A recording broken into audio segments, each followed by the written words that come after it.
for that update. Let's take you to another hotspot in the world. The UK Prime Minister is speaking now Mr. Speaker, in the Parliament, British Parliament. Let's listen in to what he has to say. And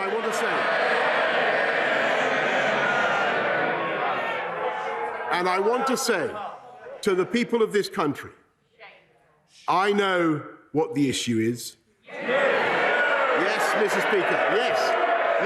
It's whether this government can be trusted to deliver. And I say, Mr. Speaker, yes, we can be trusted. Yes, we can be trusted to deliver. We said that we would get Brexit done, Mr. Speaker, and we did. And we're setting up free ports around the whole United Kingdom. I've been to one of them today, which is creating tens of thousands of new jobs, Mr. Speaker. We said we would get this country through COVID, and we did. We delivered the fastest vaccine rollout in Europe and the fastest booster programme of any major economy, so that we've been able to restore people's freedoms faster than any comparable economy.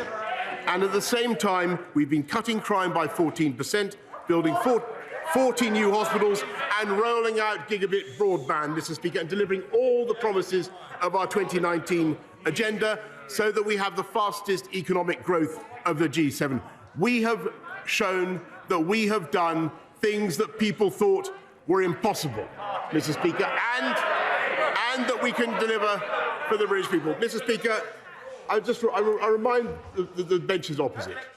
The reason we're coming out of COVID so fast is at least partly because we doubled the speed of the booster rollout. And I can tell the House and this country that we are going to bring the same energy and commitment to getting on with the job, to delivering for the British people, and to our mission to unite and level up across this country, Mr. Speaker, and I commend this statement to the House. I now call Keir Starmer, the Leader of the Opposition. Thank you, Mr. Speaker. I'd like to thank Sue Gray for the diligence and professionalism with which she's carried out her work. It's no fault of hers that she's only been able to produce an update today, not the full report. The Prime Minister repeatedly assured the House that the guidance was followed and the rules were followed.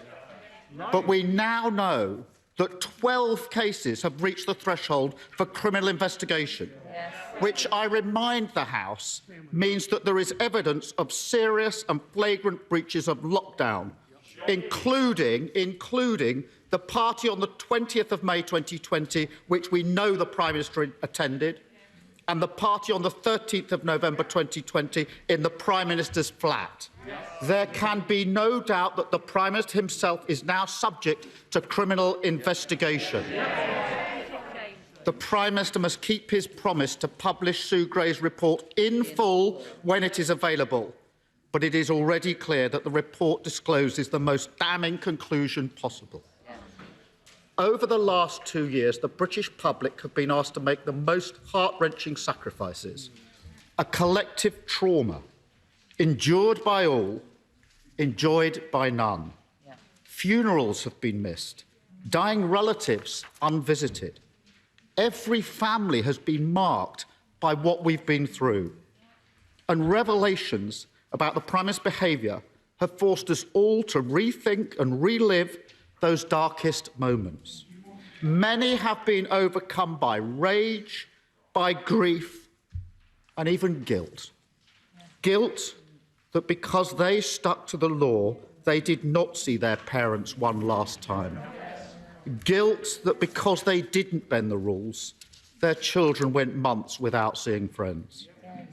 Guilt that because they did as they were asked, they didn't go and visit lonely relatives. But people shouldn't feel guilty. They should feel pride in themselves and their country, because by abiding by those rules, they've saved the lives of people they will probably never meet.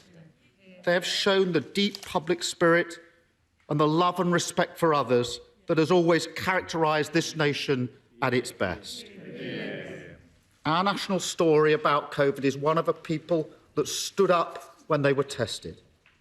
But that will be forever tainted by the behaviour of this Conservative Prime Minister. By routinely breaking the rules he set The Prime Minister took us all for fools. He held people sacrificing contempt.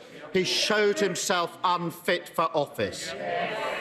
His desperate denials since he was exposed have only made matters worse. Rather than come clean, every step of the way, he's insulted the public's intelligence. And now he's finally fallen back on his usual excuse. It's everybody's fault but his. They go, he stays. Even now, he is hiding behind a police investigation into criminality, into his home and his office.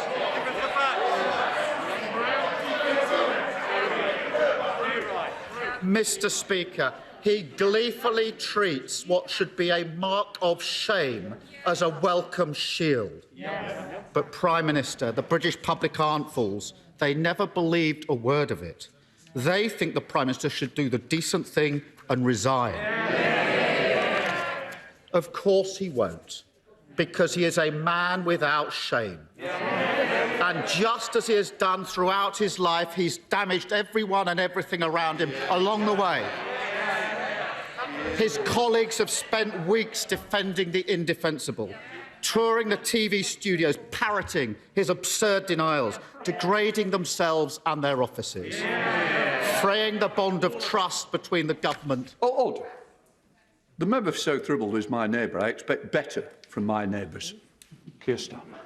Fraying the bond of trust between the government and the public, eroding our democracy and the rule of law.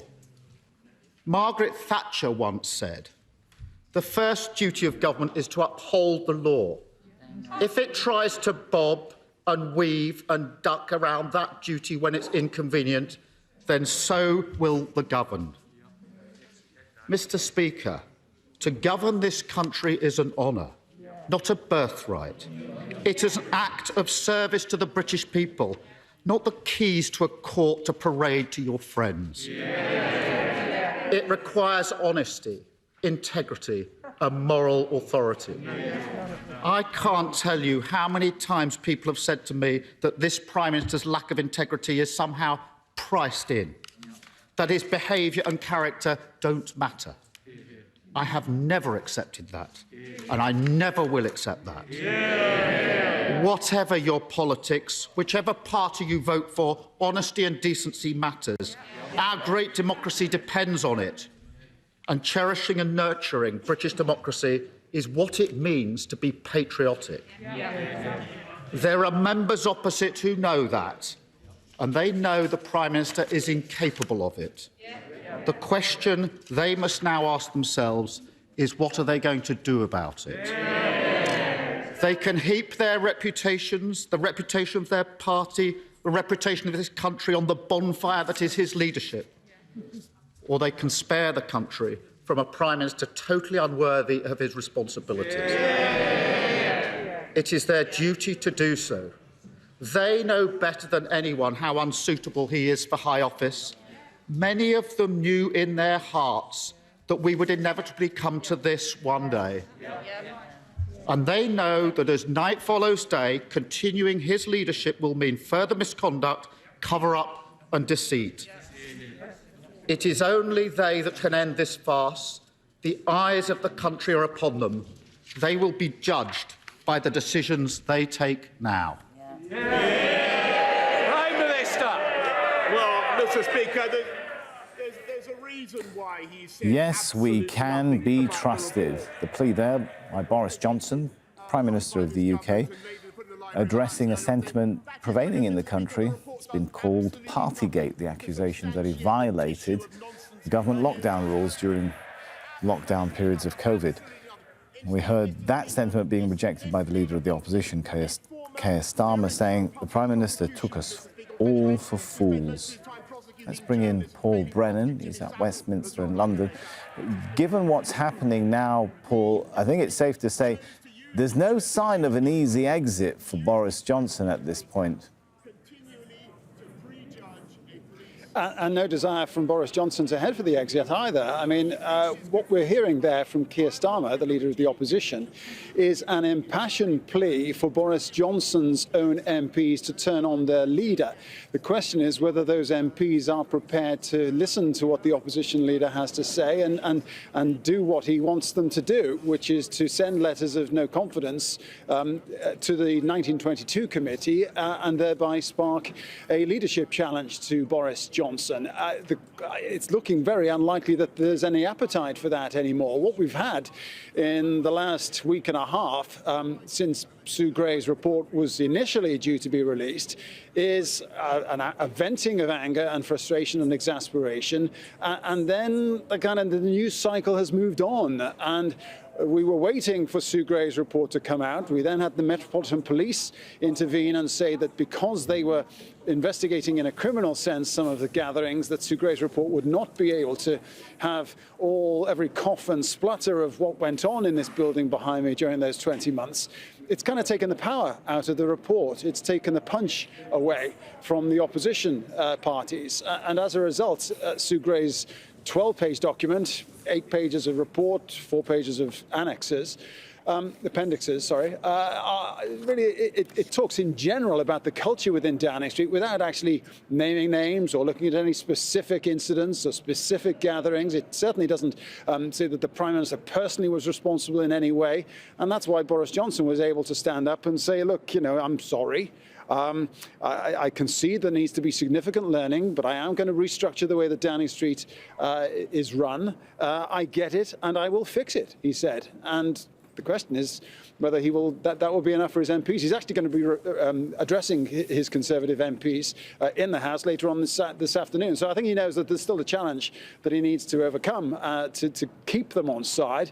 But I think the prospect of an immediate leadership challenge has significantly receded in recent days.